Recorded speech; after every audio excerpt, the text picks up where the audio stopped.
السلام علیکم ورحمۃ اللہ وبرکاتہ۔ الحمدللہ رب العالمین والصلاة والسلام علی رسولہ الکریم، اما بعد۔ عزیز ساتھیو، آج میں اس ویڈیو میں بتانے والا ہوں کہ کسی سے کینہ، بغض، حسد یا کسی سے جلنے کا کیا نقصان ہے، اللہ کے نبی کا کیا ارشاد ہے۔ عزیز ساتھیو، کیا آپ کو کسی سے کوئی اختلاف ہے یا کسی سے کوئی جھگڑا ہے، چاہے وہ آپ کا دوست ہو یا آپ کا پڑوسی ہو یا آپ کا بھائی ہو، کوئی ہو، کسی سے اگر آپ کو رنجش ہے، کسی سے کوئی اختلاف ہے، چاہے وہ اختلاف ذاتی ہو یا اجتماعی ہو۔ عزیز ساتھیو، جب ہمارا کوئی کسی سے اختلاف ہوتا ہے یا کسی طرح کوئی جھگڑا ہوتا ہے یا رنجش ہوتا ہے تو ہمارے دل میں خیال پیدا ہوتا ہے کہ کاش کہ اچھا ہوتا اس پر مصیبت آتی۔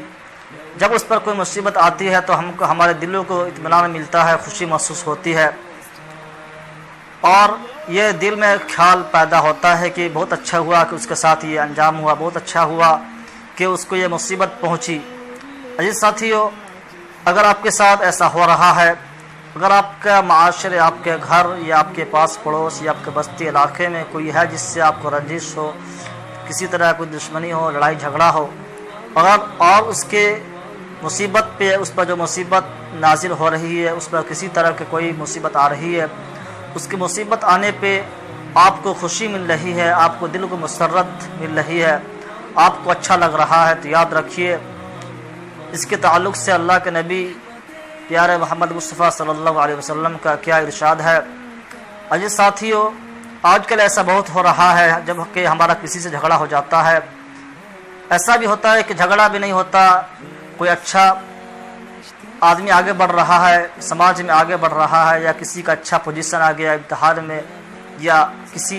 اچھے عہدے پہ فائز ہو گیا، تو دل میں یہ حسد، یہ بغض پیدا ہونے لگتا ہے کہ کاش کا اچھا ہوتا کہ اس کو کوئی مصیبت پہنچتی، کاش کا اچھا ہوتا کہ اس پر کوئی مصیبت ایسی نازل ہوتی کہ وہ آگے نہ بڑھتا، وہ ختم ہو جاتا، اس کے بعد نقصان ہو جاتے۔ اگر ہمارے ساتھ ایسا ہو رہا ہے یا آپ کے ساتھ ایسا ہو رہا ہے تو یاد رکھیے اللہ کے نبی نے بہت ہی سخت کلمے میں اس کی مذمت کی ہے، اور وارننگ دیتے ہوئے فرمایا، ترمذی شریف کی روایت ہے، اللہ کے رسول صلی اللہ علیہ وسلم نے فرمایا کہ تم میں سے جو کوئی کسی کی مصیبت پر خوش ہو، کسی کے مصیبت آنے پہ اس کے دل کو خوشی ملتی ہو اور سمجھتا ہو کہ اچھا ہوا کہ اس پر مصیبت آ گیا، اچھا ہوا کہ اس پر مصیبت اور نازل ہوتا، تو یاد رکھو ممکن ہے کہ اللہ تبارک و تعالی اس سے وہ مصیبت ہٹا کر تم پہ وہ مصیبت ڈال دے۔ اس ساتھیوں غور فکر کرنے کا مقام ہے کہ اللہ کے نبی نے فرمایا کہ ممکن ہے کہ اللہ تعالیٰ اس سے وہ مصیبت ہٹا کر تمہارے اوپر، اس پر جو مصیبت آئی ہے اس مصیبت کو تمہارے اوپر ڈال دے۔ جس ساتھیوں، ہمیں خواب غفلت سے بیدار ہونا چاہیے،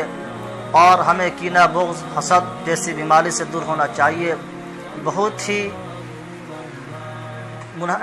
خراب بیماری ہے، جس کا علاج یہی ہے کہ ہم اپنے دلوں کو پاک و صاف رکھیں، کسی کی اچھائی، کسی کی ترقی دیکھ کر اپنے دلوں میں کینہ، بغض، حسد نہ پالیں۔ جس ساتھ یہ معلوم ہونا چاہیے کہ دو چیز ہے، ایک حسد، ایک آتا ہے رشک، جس کو عربی میں غبطہ کہتے ہیں۔ حسد بولتے ہیں کسی کے پاس کوئی سامان ہے تو آدمی یہ چاہے کہ اس کے پاس وہ سامان وہ ختم ہو جائے، اور رشک کی تعریف کی جاتی ہے۔ رشک جیسے کسی کے پاس کوئی علم ہے، کوئی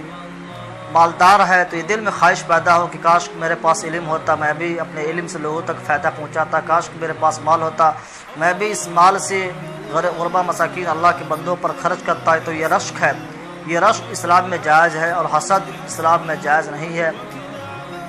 حسد اسلام میں بالکل جائز نہیں ہے، ہمیں اس کا خیال ہونا چاہیے، ہمیں اس پر توجہ دینا چاہیے۔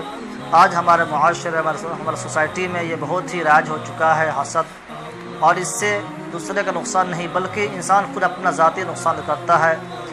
انسان دن بدن اپنے اس حسد میں،